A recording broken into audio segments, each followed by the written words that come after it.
She was full of life. Darlene Fleshman's sister Patricia has fond memories of her sister. She's the one that got me into makeup, got me into listening to rock and roll. I can't even watch Footloose without thinking of her because I just had to watch that movie with her. Now, those memories are all she has of her sister, who she hasn't heard from in 13 years. She knew if she needed something, she always called me. But that call never came.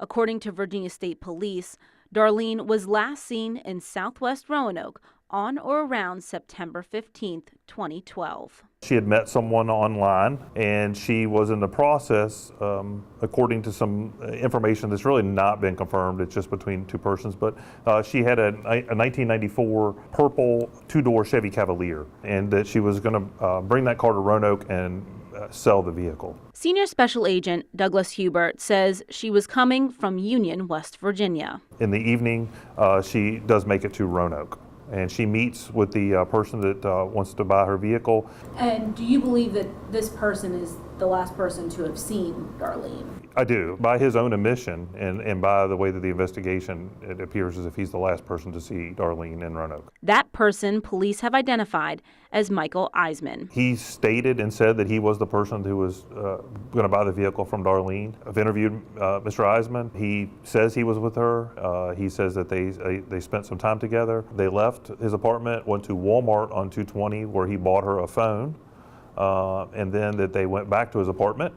And then they left his apartment, and he dropped her, driving her car, dropped her at the Apple Valley Motel and left with the vehicle because he said he owned it. Going back into the WDBJ7 archives, we found multiple news stories about Michael Eisman. He was sentenced in 2015 to life in prison plus 20 years for killing his newly married wife and stabbing his stepdaughter.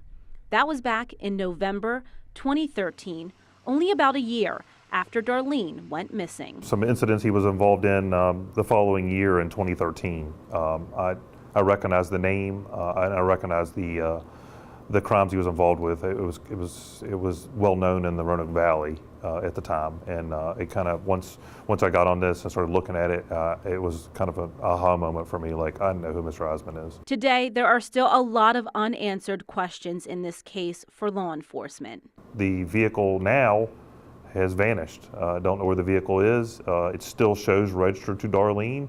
The title has not been turned in as salvaged or removed from the system in any way. So it is an item of interest to me is where that vehicle is. And for her family, the primary focus, where is Darlene? It's been extremely hard. I just want to find her, one way or the other. But both law enforcement and her family are not giving up hope. A renewed push in the case. I want people to understand that when you meet somebody on the internet or whatever, don't just necessarily think you can trust them. My sister deserves justice. If she's gone, we need to know. But if she's out there, we need to find her and bring her home.